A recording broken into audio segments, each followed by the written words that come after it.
Okay, everyone. So what we're going to be looking at today is the brush tool, and there's a lot that goes into the brush tool. There's a lot of different things that you can do with it, but today we're just going to look at the very basics of the brush tool, how you would use it to apply, some brush of color, or maybe use some different brush preset templates type things. We're going to look at stuff like that. There's a lot of different things you can get into as far as layering and using it for different applications and stuff, but we're going to keep it simple today. So the first thing that we want to do, let's just go ahead here and create a new layer on our white background. Go over to the toolbar here on the right. Let's right click on the little brush. And if it doesn't appear, this is roughly where it will be. For example, it could show up as the pencil tool. Go in, right click, turn it into the brush tool. And you'll see mine is already preset at 1500. So if you want to come take a look at how you change the different sizes of the brush without using any key shortcuts, you go up to where it shows the number and the brush shape. So when you click on the little arrow, it's going to bring you to a couple different things. So the first thing we're going to look at is the size, okay? So it was just at 1500, so it was pretty large on the screen. Now I brought it down to 97 pixels. So it's very small. You can see the difference. I'll bring it back to 1500 and hit enter.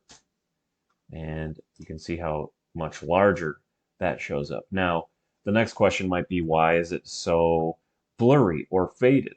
That comes into the hardness. So if we bring this all the way up to 100% or 99%, you'll see how it's going to be just a solid circle or dot.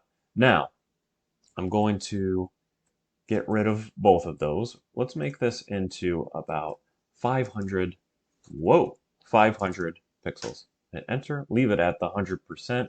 Now here's where the pen tool is more, because we just basically created two circles. That's not what the pen tool really is for. So if you hold and drag, you can see how you can use it to essentially paint onto the screen. So I'm gonna hit Control Z to get rid of that. Let's go ahead and let's make the hardness a little bit lighter to 36%, for example. And you can see how we're getting into, these fuzzy shapes. Control Z to get rid of it again. Now, another thing, all right, let's actually just do this, okay? So that's the one we just did. Now let's go take a look at the opacity to 51%. You can see how it's clearer. And if we were to put a shape behind it. Just don't mind this if you don't know how to do shapes yet. Um, I'm just doing this for the purposes of showing you the opacity. So you can see how this paintbrush that we just did is clearer than the other one. So let's go back to the brush, and we're going to bring the opacity back up to 100. Let's change the flow to 50%. Oh, sorry, we got to be on this particular layer.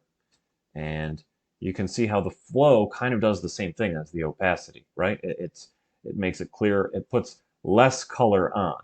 Now the difference is that with flow, you can keep going. When you change the opacity, that's the most that you can do in a single spot, right?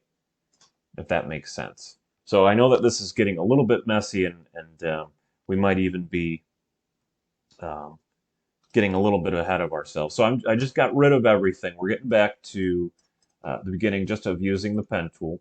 So you can see how when we continue down here, there's a bunch of different options for different types of brushes. And this is where it gets really fun because you could go online and see if you could get different types of brushes. So this is the general one, and those are the presets. That's kind of what we were just using. But then you can get into other things where you've got, these pastel type tools, right?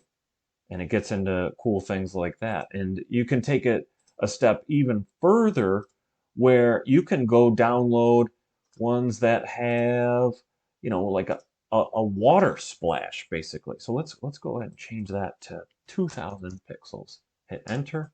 And look at this. This is a pen tool that just or the brush tool that just made that. Now you could drag that if you wanted to. I'm not really sure why you would want to, but this is where you can start really getting creative with the brush tool. Um, so let's go ahead and, if we want to, we could change the color that we're putting on. So now we're looking at a green one, right? And you can see all of how the options and all of the fun things that you can do with the brush tool are kind of starting to come to life, right? You know, we've got this powder one that's preset here, and it just poof, you know, just in one click, you have this awesome effect. Um, and of course, you can, you know, keep changing the colors. You can change the opacity, and if you really wanted to do something with a little bit more precision, obviously you could do that. But hopefully, this video kind of has given you a general overview of what you can do just for the very base level with the brush tool. There's a lot of cool things that you can do. But I hope you enjoyed the video.